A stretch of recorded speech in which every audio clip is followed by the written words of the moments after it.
Olá, meus amigos, olá, minhas amigas do Legislação Integrada.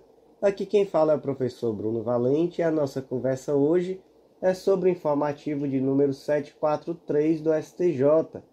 É o primeiro informativo depois da pausa no mês de julho, em virtude do recesso do STF e do STJ. Então agora acabou a moleza, acabou aquele período tão merecido de descanso em virtude desse recesso, um mês sem informativos, e agora voltamos aqui para esse esforço diário de atualização jurisprudencial através dos informativos do STF e do STJ. Mas antes de mais nada, fica aquele convite para você que ainda não nos segue no nosso canal, seja no Spotify, Deezer, Apple Podcasts, Google Podcasts ou no YouTube. Não deixa de seguir, de ativar o sininho para receber as notificações.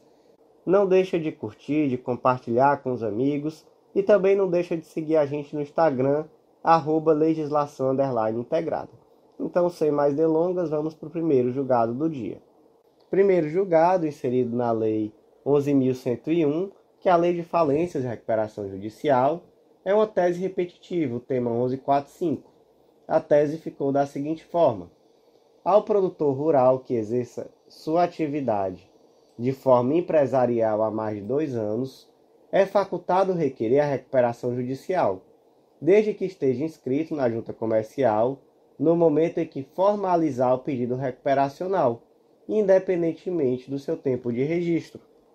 Amigos, o artigo 48 da Lei 11.101 diz que poderá requerer a recuperação judicial o devedor que, no momento do pedido, exerça regularmente suas atividades há mais de 2 anos e que atenda aos seguintes requisitos, e aí traz esses requisitos cumulativos que estão lá no artigo 48. Mas o nosso foco aqui vai ser nessa questão do exercício regular das atividades por mais de 2 anos. Aqui nós temos uma diferença entre o empresário rural e o empresário urbano. Por quê? Porque para que o empresário urbano exerça regularmente as suas atividades, ele é obrigado a estar registrado na junta comercial. Qual o fundamento disso? É o artigo 967 do Código Civil. Já o empresário rural, ele não é obrigado a se registrar na junta comercial, mas ele pode se registrar. E caso ele se registre, ele vai ter os benefícios decorrentes dessa inscrição. Quais são esses benefícios? Um deles é exatamente essa possibilidade de ter aplicado a ele a lei de falências. Por quê? Porque ele será considerado um empresário. Então, não é uma condição de regularidade, é uma opção. E aí, nós temos aqui um efeito diferente dessa inscrição. Então, no caso do empresário urbano, o efeito dessa inscrição é ex nunc, é daqui para frente, pois a partir do momento em que esse empresário se registra, ele passa a ser regular. Antes dele se registrar, ele era um empresário irregular. Já o empresário rural, o efeito é ex tunc, ou seja, inclusive para trás, pois ele já era regular.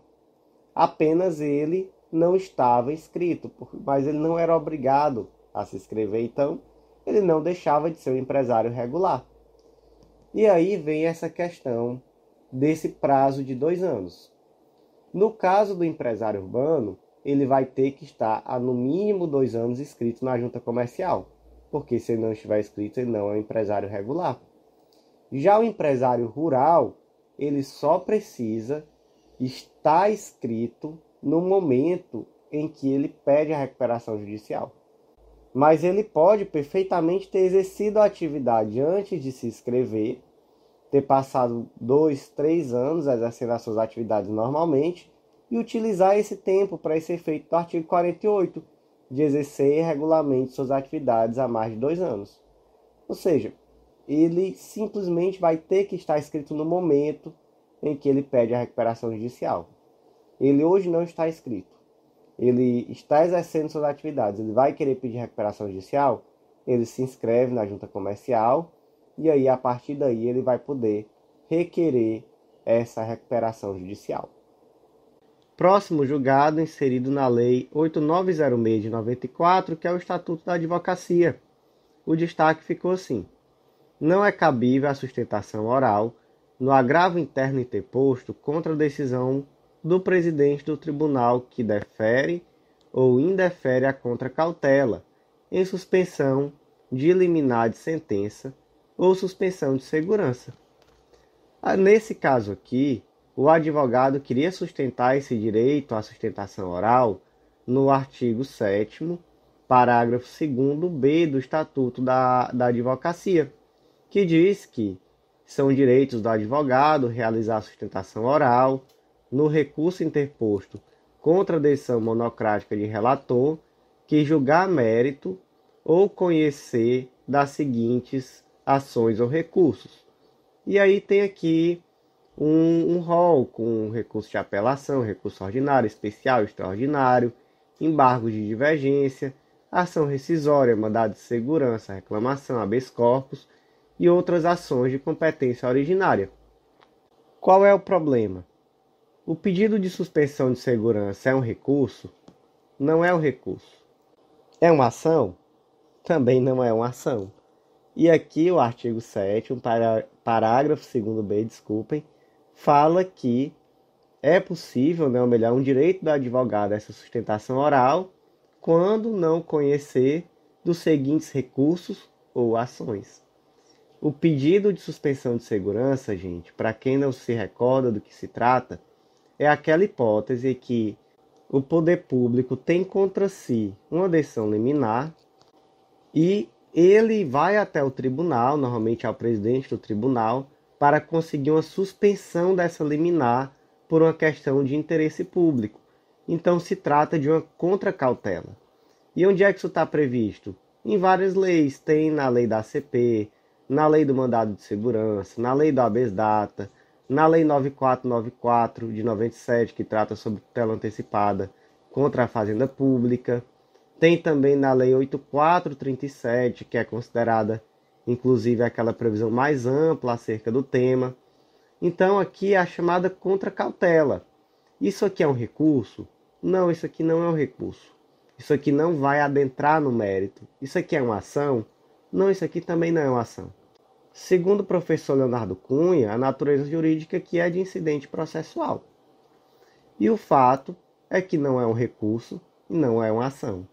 Então, não sendo recurso, não sendo ação, não é possível aplicar essa disposição aqui do artigo 7º, parágrafo 2º B, de tal forma que não se pode dizer aqui, segundo o STJ, que existe um direito do advogado de sustentar oralmente perante essa decisão em face de contracautela. Próximo julgado do dia, inserido na Lei 12.153 de 2009, Lei dos Juizados Especiais da Fazenda Pública, destaque da seguinte forma: não é possível a turma recursal nos Juizados Especiais da Fazenda Pública realizar prévio juízo de admissibilidade de pedido de uniformização de lei, é o PUIU, pedido de uniformização de interpretação de lei, a ser julgado pelo STJ. Gente, o que é isso? Pedido de uniformização de interpretação de lei. Para quem não se lembra, nunca estudou isso daqui, se trata de um recurso que existe tanto na lei dos juizados especiais da Fazenda Pública, quanto na lei dos juizados especiais federais. Veja só, artigo 18. Caberá pedido de uniformização de interpretação de lei quando houver divergência entre decisões proferidas por turmas recursais sobre questões de direito material. Então você está no Juizado Especial da Fazenda Pública. Você recorre da sentença para onde? Para a turma recursal. E aí a sua decisão foi improcedente, mas a outra turma julgou aquela mesma decisão de forma procedente. O que você faz? Você pede a uniformização dessa jurisprudência através desse recurso que está previsto aqui no artigo 18. E quem julga? Aí depende. Se o pedido for julgado, ou melhor, for fundado em divergência entre turmas do mesmo estado, vai ser uma reunião das turmas em conflito, sobre a presidência do desembargador indicado pelo TJ. Então, são duas turmas aqui da TR do estado do Ceará. Quem vai julgar vai ser uma união dessas turmas. As turmas se juntam e julgam esse recurso. Mas se forem turmas de estados diferentes, e aí quem julga é o STJ. E ainda tem uma terceira hipótese. Se a decisão estiver em contrariedade à súmula do STJ, aí quem julga também é o STJ. Então, temos aqui um recurso bem específico, muita gente passa por cima e é um recurso bem importante mesmo. E tem um ponto aqui que eu quero destacar para vocês, só mesmo a título de aprofundamento. O artigo 18 fala que esse recurso é sobre questões de direito material. Então, se for uma questão processual, não cabe esse tipo de recurso. Inclusive, saiu recentemente em informativo do STJ dizendo isso, que a lei fala em questões de direito material. Então, não cabe aqui recurso para questões de direito processual. E o que o STJ decidiu aqui hoje, no informativo 743? Decidiu acerca do juízo de admissibilidade desse recurso. Quem faz o juízo de admissibilidade? O tribunal aquo ou o tribunal ad quem? Ou seja, o tribunal que proferiu a decisão ou o tribunal que vai julgar a decisão? Quem faz é o tribunal ad quem. No caso aqui, como era o STJ que julgava o recurso, também era ele que fazia o juízo de admissibilidade. Igualzinho, gente, ao que acontece hoje com a apelação.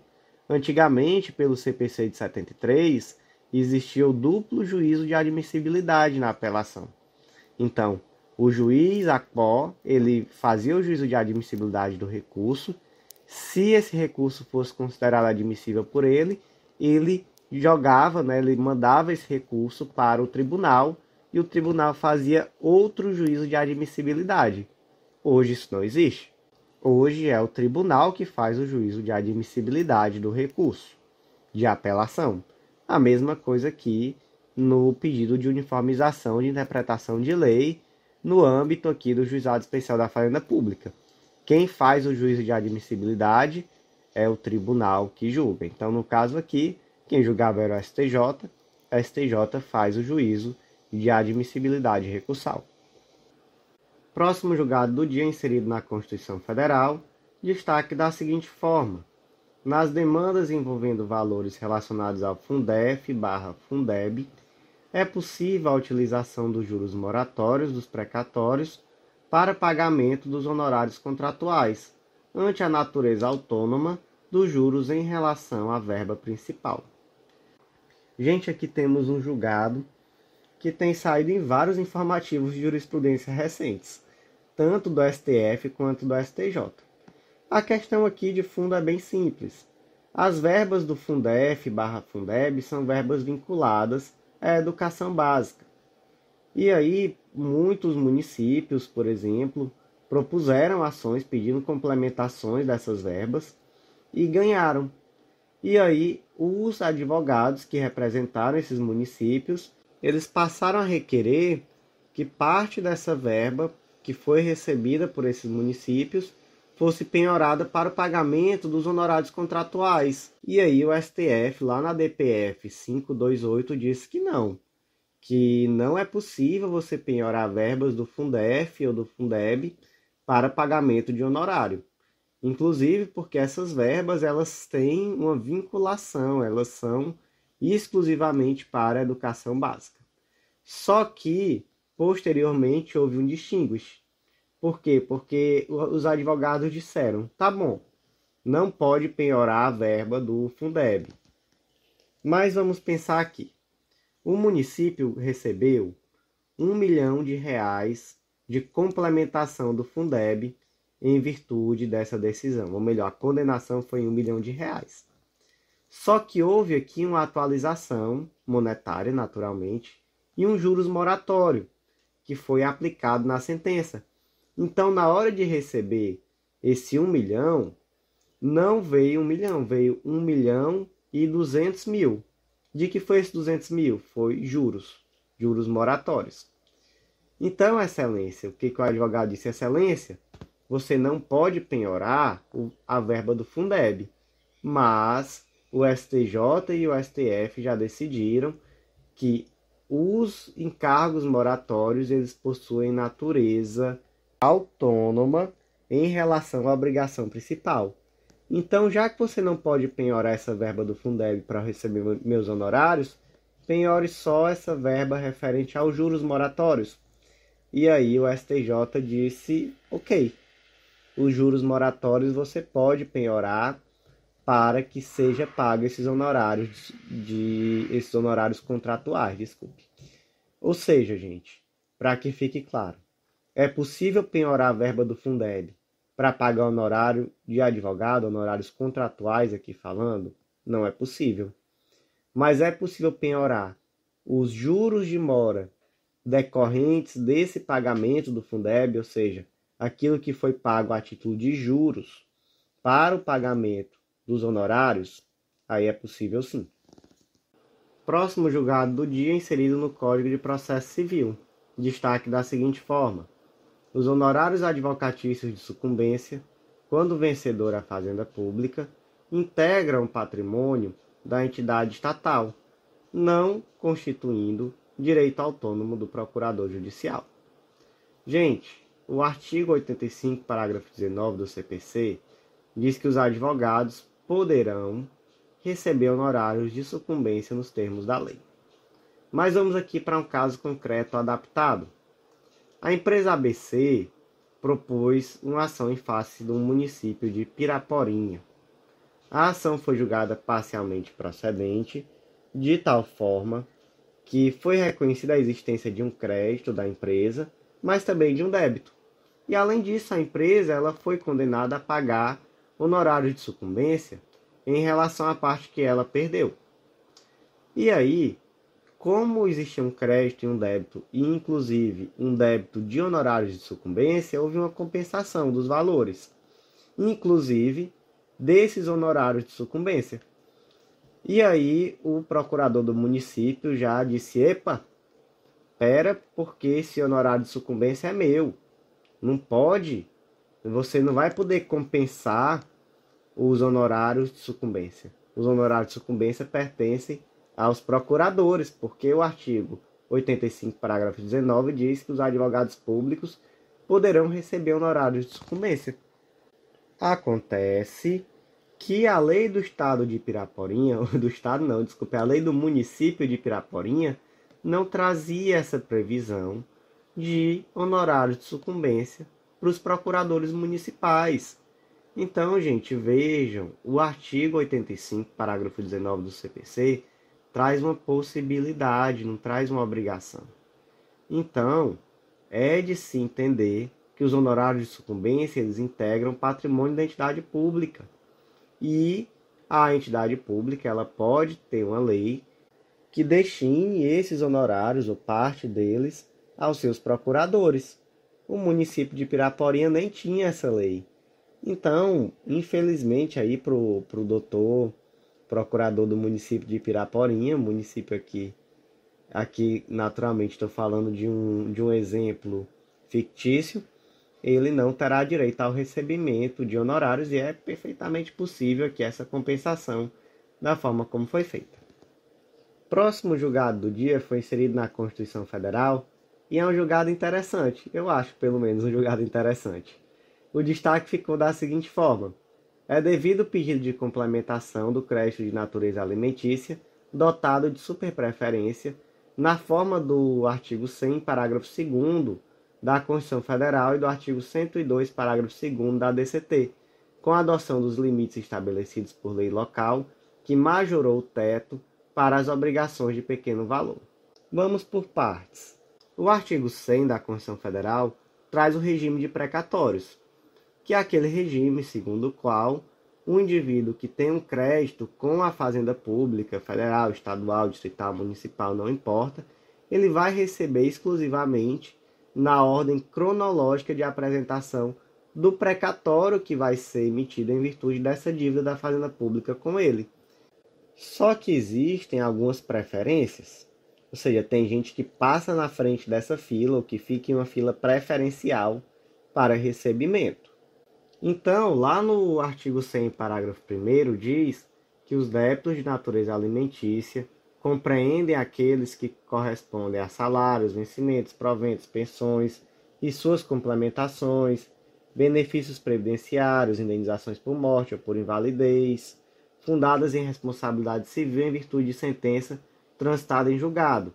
Esses serão pagos com preferência em relação aos demais débitos. Só que além dessa preferência do artigo 100, parágrafo 1º, existe a superpreferência. E essa superpreferência, ela está prevista lá no artigo 100, parágrafo 2º.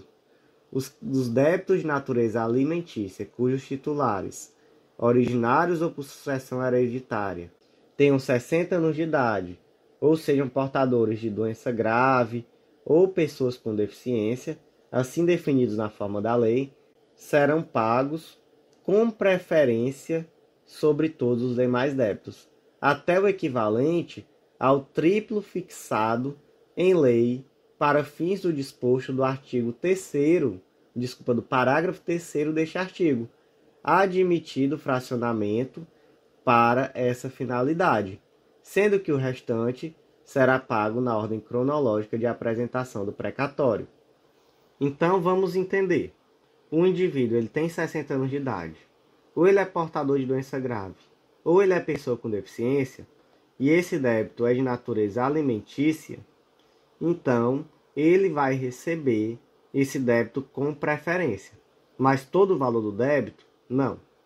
Esse valor ele é limitado ao triplo daquele valor que é considerado pequeno valor para efeitos de emissão de RPV. Então, se no município, por exemplo, o RPV ele vai até 20 salários, então aqui ele vai poder receber até 60 salários mínimos com base nessa superpreferência. E aí admite o fracionamento. O que isso quer dizer? Vamos dizer que a condenação foi em 100 salários mínimos. O que se pode fazer? Se pode pegar esses 60 salários mínimos e colocar na fila da superpreferência e os outros 40 vão para a fila da ordem cronológica de apresentação do precatório. E aí existe uma regra que em cada ação judicial só se pode utilizar, em cada precatório só se pode utilizar essa superpreferência uma vez. Então, o indivíduo não pode chegar assim e dizer, eu tenho mais de 60 anos, ou tenho 60 anos, eu tenho uma doença grave e eu ainda sou pessoa com deficiência, então eu não posso aqui só 50 não, só 50 salários mínimos não, posso 150, porque eu posso 50 salários mínimos aqui, porque eu sou idoso, 50 por ter doença grave, mais 50 por ser PCD. Gente, não dá. 50 salários mínimos aqui é só um exemplo, tá? Vamos dizer que naquele exemplo concreto, o teto daquele município vai ser em 50 salários mínimos. Não pode. Mas vamos aqui para um caso concreto bem específico. O seu José propôs uma ação em face do Distrito Federal e ele ganhou. E foi emitido um precatório no valor de 150 salários mínimos. Acontece que na época o seu José ele tinha mais de 60 anos. Acontece que na época o teto para efeitos de superpreferência lá no Distrito Federal era 50 salários mínimos. Então o que fizeram? Emitiram ali um precatório com superpreferência no valor de 50 salários e os outros 100 salários foram emitidos, foram colocados na ordem cronológica para pagamento, sem superpreferência. Só que posteriormente, lá em 2020, veio a lei distrital 6618 e ela aumentou esse teto para 100 salários mínimos. Aí o seu José correu lá e disse, opa, a lei aumentou, agora são 100 salários mínimos, viu? Então, por favor, pegue esse meu precatório com superpreferência e complemente. Agora eu quero que a minha superpreferência seja 100 salários mínimos e os 50 que sobrar vai para a ordem cronológica. E aí houve uma resistência do Distrito Federal, mas o STJ disse que o seu José estava sim com a razão. Por quê? Porque aqui se está simplesmente complementando para efeitos de adequação ao novo teto previsto pela lei local. Então, se o novo teto é 100, mesmo que na época da emissão do precatório fosse só 50, agora é possível complementar e ele vai ter essa superpreferência no novo teto de 100 salários mínimos. Próximo julgado do dia inserido no Código de Processo Civil, destaque da seguinte forma: o Código de Processo Civil de 2015 não alterou a natureza jurídica do bloqueio de dinheiro via Bacen-Jude, permanecendo a natureza acautelatória e a necessidade de comprovação dos requisitos para sua efetivação em momento anterior à citação. Em primeiro lugar, gente, o que é o Bacen-Jude? É um sistema judicial através do qual se faz bloqueio de dinheiro na conta do devedor para garantir a dívida. Então se faz ali a penhora desses valores, ficam lá bloqueados via Bacen-Jude e posteriormente esses valores podem ser utilizados na quitação das dívidas. E aí o artigo 854 do CPC de 2015 diz que para possibilitar a penhora de dinheiro em depósito ou em aplicação financeira, o juiz a requerimento do exequente, sem dar prévia ciência ao executado, determinará as instituições financeiras, por meio de sistema eletrônico gerido pela autoridade supervisora do Sistema Financeiro Nacional, que aqui no caso é exatamente o sistema Bacen-Jude, que tornará indisponíveis ativos financeiros existentes em nome do executado, limitando-se a disponibilidade ao valor indicado na execução. E aí o advogado aqui nesse caso tentou sustentar que o Código de Processo Civil de 2015, ao trazer esse artigo 854, ele trouxe uma evolução, uma suposta evolução na percepção da natureza jurídica desse bloqueio de dinheiro. Então, segundo a tese defendida, não seria mais necessário demonstrar ali a existência de uma fumaça do bom direito ou de um perigo in mora, de um perigo da demora. Bastaria simplesmente demonstrar a existência do título executivo, o valor do débito, e já deveria ser automaticamente deferido esse bloqueio de bens, ou melhor, esse bloqueio de valores na conta. Acontece que o STJ diz que não, que na verdade não houve nenhuma modificação na natureza jurídica desse bloqueio de dinheiro via Bacen-Jude e que essa natureza jurídica permanece sendo acautelatória, ou seja, uma medida cautelar que tem o objetivo de preservar esses valores para o futuro pagamento da dívida e, para tanto, permanece sendo necessária a comprovação dos requisitos para a concessão dessa cautelar. Quais são esses requisitos? Especialmente a fumaça do bom direito e o perigo da demora. Então, não se há aqui uma relação automática no deferimento desse tipo de constrição patrimonial que, de fato, é muito gravosa para se pensar em algo automático. Próximo julgado do dia, também inserido no Código de Processo Civil, destaque da seguinte forma: na hipótese de composse, a decisão judicial de reintegração de posse deverá atingir de modo uniforme todas as partes ocupantes do imóvel, configurando-se caso de litisconsórcio passivo necessário.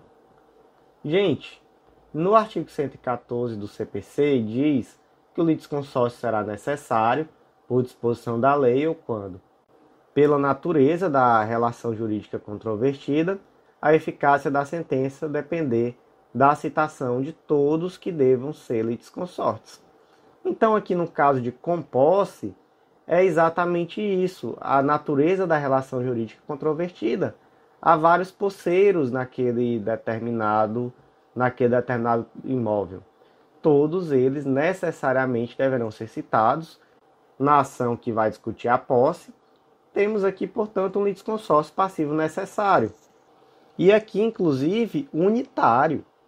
Por que é unitário? Porque a decisão ela vai atingir de forma uniforme todos os ocupantes do imóvel.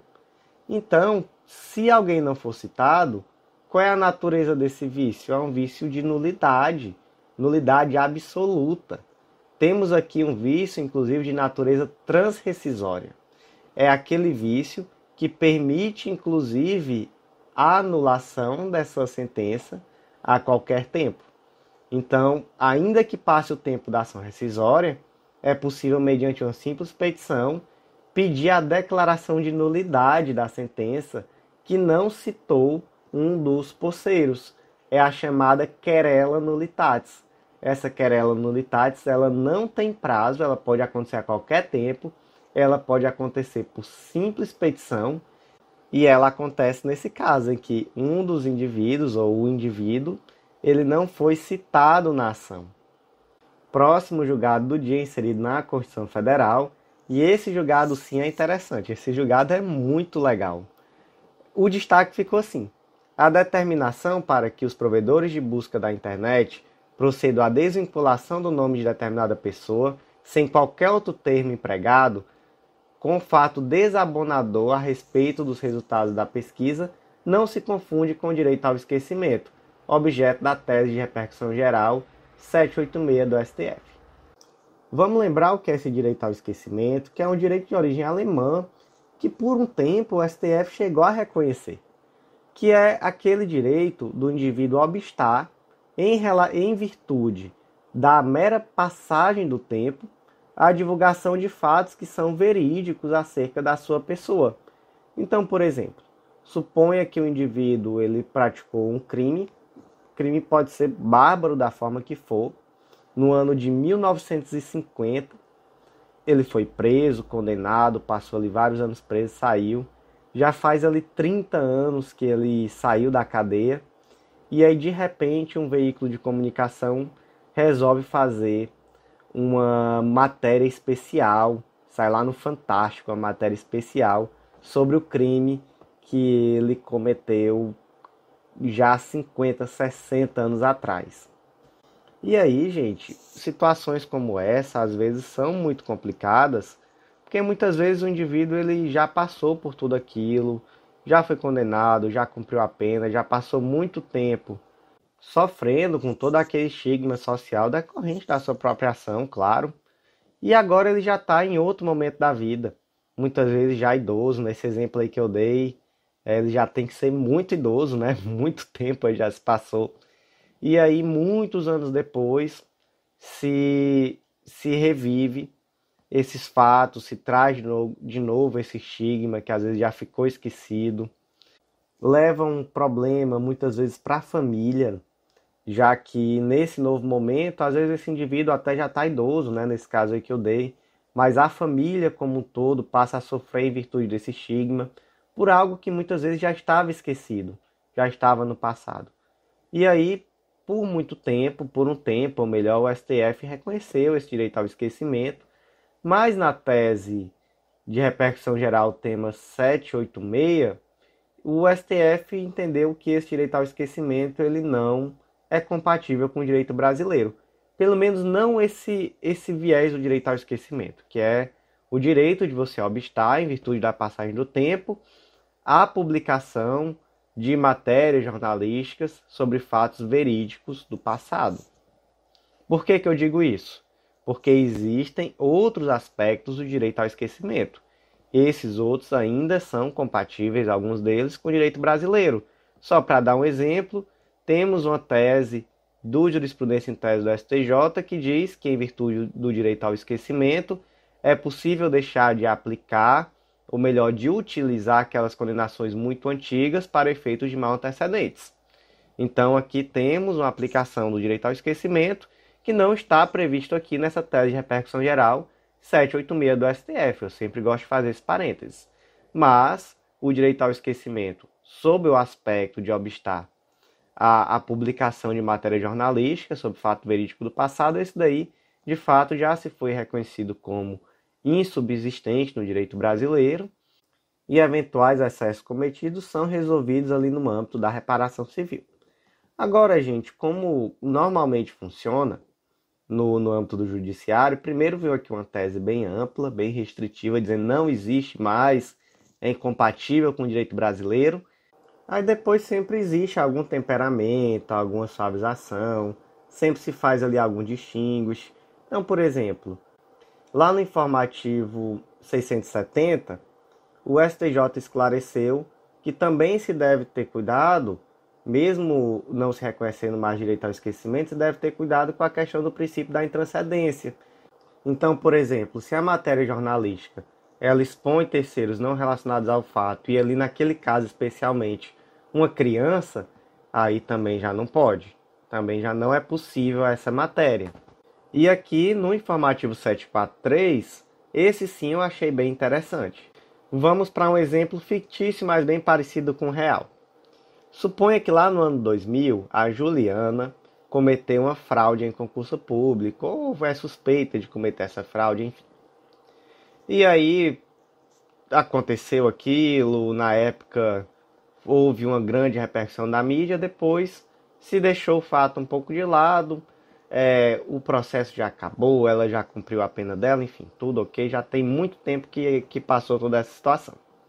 Acontece que toda vida que alguém escreve no Google Juliana da Silva, a primeira notícia que aparece, várias das primeiras notícias, são relacionadas exatamente a essa fraude a concurso público.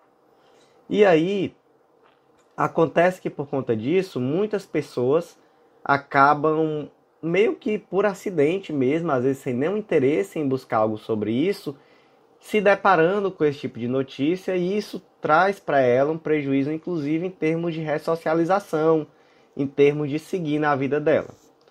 E aí ela disse: olha, STJ, eu entendo que já não é mais possível reconhecer o direito ao esquecimento no Brasil. Eu não estou pedindo que você reconheça o direito ao esquecimento, mas eu queria que você determinasse que o Google desvinculasse o meu nome dessas matérias, porque isso está evitando que eu possa seguir minha vida de uma forma tranquila, que eu possa me ressocializar. E aí, eu não quero que você retire essas matérias do ar. Eu só quero que quando alguém pesquise só o meu nome, Juliana da Silva, não apareçam essas matérias. Então, se por exemplo alguém digitar Juliana da Silva fraude, tudo bem. Juliana da Silva concurso público, tudo bem aparecer essa matéria. Ele está pesquisando sobre isso. Mas se alguém escrever só Juliana da Silva, acaba sendo um estigma muito pesado para mim ter que a cada momento ver portas se fechando, inclusive profissionais na minha vida, porque as pessoas acabam se deparando com essas notícias que são já bem antigas, que dizem respeito a algo que aconteceu no meu passado. Então eu queria essa desvinculação exclusivamente do meu nome em relação a essas matérias. E o STJ reconheceu. O STJ disse: olha, isso de fato não é direito ao esquecimento, mas aqui é possível sim essa desindexação, visto sob um prisma do direito à intimidade, à privacidade, à proteção de dados pessoais, etc. Então sim, é possível. O Google, nesse caso aqui, ele teria que desvincular e ficaria exatamente assim. Botou Juliana da Silva no Google, não vai aparecer notícias sobre essa fraude.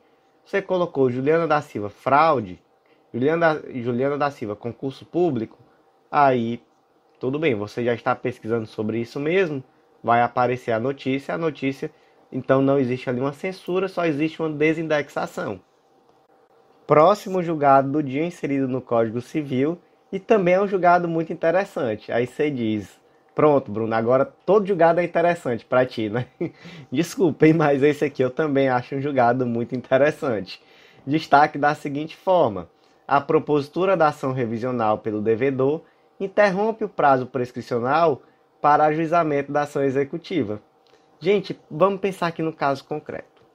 Suponha que João deve dinheiro a uma instituição financeira. Só que essa dívida estava bem pertinho de prescrever. Faltava ali menos de um ano para prescrever. E a instituição financeira até então não tinha tomado nenhuma atitude que viesse a interromper essa prescrição. Lembrando que essas causas de interrupção estão lá no 202 do Código Civil. Só que quando estava faltando quase um ano, o João propôs uma ação revisional. E aí essa ação revisional correu, passou 2, 3 anos, e ao final ele perdeu. E a instituição financeira resolveu executar a dívida. E aí o João disse: opa, não, prescreveu, porque você não tomou nenhuma atitude dentro do prazo de prescrição. Quem propôs essa ação revisional fui eu. E essa ação revisional, ela faltava ali 1 ano para prescrever. Depois desse período, você permaneceu inerte, não tomou nenhum tipo de atitude. E agora, apesar de ter sido reconhecida a existência de uma dívida, ela está prescrita. E aí o STJ disse não. Quando você propôs essa ação, João, e a outra parte foi citada, você deu causa à interrupção da prescrição. E aí o STJ disse que a citação interrompe a prescrição, dela não se podendo cogitar, enquanto pende a ação de julgamento.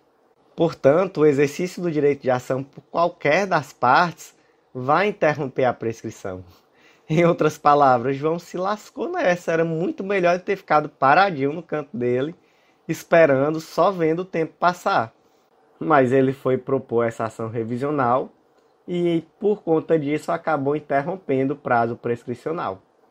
Próximo julgado do dia, inserido no Código de Processo Civil, destaque da seguinte forma: a regra do artigo 1005 do CPC não se aplica apenas às hipóteses de litisconsórcio unitário, mas também a quaisquer outras hipóteses em que a ausência de tratamento igualitário entre as partes gere uma situação injustificável, insustentável ou aberrante. O que diz o artigo 1005? Que o recurso interposto por um dos litisconsortes a todos aproveita, salvo se distintos ou opostos os seus interesses.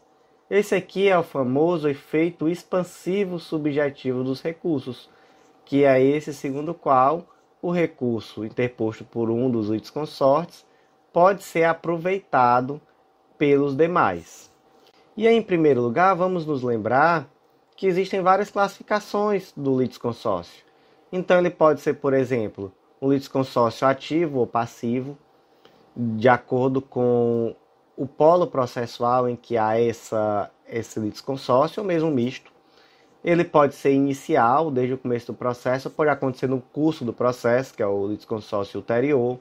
Ele pode ser obrigatório ou não, que é o litisconsórcio necessário ou facultativo. E pode ser um litisconsórcio unitário ou simples. Unitário é aquele em que o resultado deve ser o mesmo para todos, e simples é aquele em que o resultado pode ser diverso. E aí o que se defendeu aqui nesse caso? Qual foi a tese que se tentou sustentar? Que o artigo 1005 ele só teria aplicação no litisconsórcio unitário, que seria aquele caso em que todos os litisconsortes deveriam ter o mesmo resultado. E aí o STJ disse que não é assim. Que na verdade o 1005 ele vai ter aplicação sempre que for necessário. Então, por exemplo, se naquela situação concreta for insustentável, aberrante, que haja um tratamento diverso entre os indivíduos, então o 1005 vai ter aplicação. Inclusive, há aqui 3 exemplos. O julgado traz aqui 3 categorias em que o 1005 vai ser aplicado. O primeiro, no litisconsórcio unitário. O segundo, na solidariedade passiva. E o terceiro, quando a ausência de tratamento igualitário gerar a situação injustificável ou aberrante, ou mesmo insustentável. E aí, qual foi a situação aqui considerada insustentável ou aberrante nesse caso concreto? Uma determinada empresa propôs uma ação objetivando a rescisão de um contrato de compra e venda de insumos agrícolas em relação a 2 outras empresas que eram litisconsortes. E também a revisão do financiamento bancário, que foi firmado com determinada instituição financeira que fazia parte da mesma cadeia dessa primeira empresa, né, da primeira ação revisional, que havia vendido esse maquinário em indústria, ou seja, era a empresa X e o banco da empresa X. E aí pediu também a condenação de todos os réus ao pagamento de indenização por danos morais. Isso aqui era uma ação só. Acontece que foi reconhecido que não existia aqui um litisconsórcio unitário, foi reconhecido que não existia solidariedade, mas a solução acabou sendo diferente em relação aos réus, a um ponto que, se não fosse dado efeito expansivo ao recurso de um desses litisconsortes, o que ia acontecer era que a própria ação estaria reconhecendo a rescisão do contrato em relação a um, mas não ao outro. Então, realmente era uma situação aberrante. E aí, esse caso aqui era bem complexo, não tem como a gente adentrar muito, mas você pode pensar em situações parecidas. Sempre que você perceber que, não havendo o efeito expansivo, leva uma situação ali incongruente, aberrante, você pode alegar, ainda que não haja litisconsórcio unitário ou solidariedade. Próximo julgado do dia, inserido no Código Civil, e a tese ficou da seguinte forma: pratica ato ilícito apto à indenização o locador que proíbe o funcionamento de imóvel comercial locado, cujo acesso é autônomo e independente, sob a justificativa de cumprimento às normas de restrição sanitária pela Covid-19. Gente, aqui foi um caso muito específico. E aqui a situação foi mais ou menos a seguinte: era um jockey club. Esse jockey club tinha um restaurante que tinha uma entrada individual para a rua, com acesso ao público, não era somente acesso dos sócios desse jockey club. Só que como naquele momento ainda existia uma restrição sanitária mais forte em relação ao jockey club, em virtude da Covid-19, eles proibiram também o funcionamento do restaurante. Eles que eu digo, o Jockey Club, dizendo que seria por uma questão sanitária. Só que o restaurante, ele, pelas diretrizes, pelo decreto municipal e etc., ele já poderia estar funcionando. Ele estaria ali em outra regra em relação ao restante do Jockey Club. E aí, por isso, foi entendido que houve um ato ilícito do Jockey Club, causou um prejuízo ao restaurante e levou à obrigação de indenizar. Próximo julgado do dia, inserido no Código de Ética da Magistratura Nacional, resolução número 60 de 2008 do CNJ. Destaque da seguinte forma: o artigo 12 do Código de Ética da Magistratura Nacional não impede o exercício do direito de manifestação do juiz. Esse artigo 12 ele traz a forma como o juiz deve se comportar em relação a meios de comunicação social. Veja só, artigo 12. Cumpre ao magistrado, na sua relação com os meios de comunicação social, comportar-se de forma prudente, equitativa e cuidar especialmente, para que não sejam prejudicados direitos e interesses legítimos de partes e seus procuradores, e de abster-se de emitir opinião sobre processo pendente de julgamento, seu ou de outrem, ou juízo depreciativo sobre despachos, votos, sentenças ou acórdãos de órgãos judiciais, ressalvada a crítica nos autos, doutrinária ou no exercício do magistério. E, gente, isso que está previsto aqui no artigo 12 é de fundamental importância, inclusive, para que o judiciário passe uma imagem séria perante a sociedade. Passe uma imagem de que aquele juiz que está julgando o processo ele não é imparcial, de que aquele juiz ele não está sendo levado por nenhum tipo de interesse próprio, ou não está tendo suas opiniões formadas com base em notícias jornalísticas ou situações que saem na imprensa, mas sim de acordo com aquilo que está nos autos e está decidindo ali de uma forma centrada. Essa é a imagem do juiz, não é, que devemos ter. E veja só, quanto mais centrado for o juiz, quanto menos ele for atrás de aparecer, mais você espere dele. E por outro lado, menos você espere daquele que gosta de botar a melancia na cabeça e tá toda hora na mídia, enfim, procurando aparecer. E nesse caso concreto, se entendeu que a juíza do caso, ela de fato teve uma atuação de acordo com o Código de Ética. Ela deu uma entrevista sobre a ação, sobre o processo, mas ela se limitou ao seu dever de informar. Ela não trouxe ali conteúdos dos autos, não trouxe juízo de valor. Ela realmente se pautou nessa entrevista, conforme entenderam os ministros do STJ, de uma forma equitativa, de uma forma a não lhe atribuir qualquer tipo de suspeição. E aí, o STJ, inclusive, esclareceu que o objetivo do Código de Ética da Magistratura não é tolher o livre exercício do direito de manifestação do juiz, não. Inclusive, ele permanece tendo O inciso 2 aqui, inclusive, traz esse exercício do direito de manifestação através de texto doutrinário, do exercício do magistério, de crítica nos autos e etc. Ele tem esse direito. O que se procura evitar aqui é que o juiz acabe se manifestando sobre processos, trazendo um prejuízo à sua própria imparcialidade e à própria imagem do poder judiciário perante o poder público. Porque, veja bem, não há como se confiar na imparcialidade de um juiz que se manifesta abertamente sobre o teor dos autos perante a imprensa. O último julgado do dia, inserido na Lei 11.340 de 2006, a Lei Maria da Penha, destaque da seguinte forma: a realização da audiência prevista no artigo 16 da Lei Maria da Penha somente se faz necessária se a vítima houver manifestado de qualquer forma, em momento anterior ao recebimento da denúncia, ânimo de desistir da representação.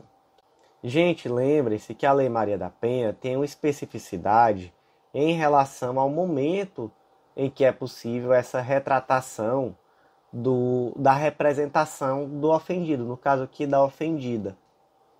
Nos crimes em geral, essa retratação da representação ela é possível até o oferecimento da denúncia.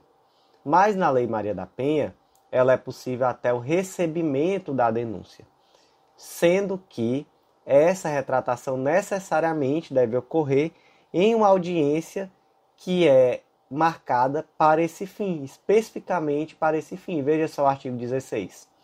Nas ações penais públicas condicionadas à representação da ofendida, de que trata esta lei, só será admitida a renúncia à representação perante o juiz em audiência especialmente designada para tal finalidade, antes do recebimento da denúncia e ouvido o Ministério Público.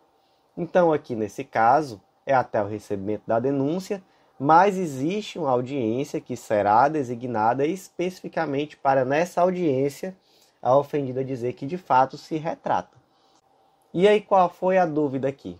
Essa audiência ela vai ocorrer sempre antes do recebimento da denúncia ou ela vai ocorrer só quando a ofendida se manifeste que ela quer se retratar? E aí a resposta é que só quando ela se manifesta que quer se retratar. Até porque, gente, imaginem que coisa bizarra que seria se fosse diferente. Já pensou se a mulher representa o agressor perante uma delegacia da mulher e ela teria, caso essa audiência fosse obrigatória, que ratificar essa representação em uma audiência, coisa que não existe em nenhuma outra ação penal, por nenhum outro crime. Mas só que no âmbito da Maria da Penha teria esse tipo de situação?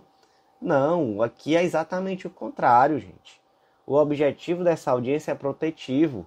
É que essa mulher, ela se manifeste em audiência, que ela de fato quer desistir daquela ação penal, ela de fato quer se retratar, e nessa audiência se tente verificar se isso não é virtude de alguma coação ou de algo do tipo.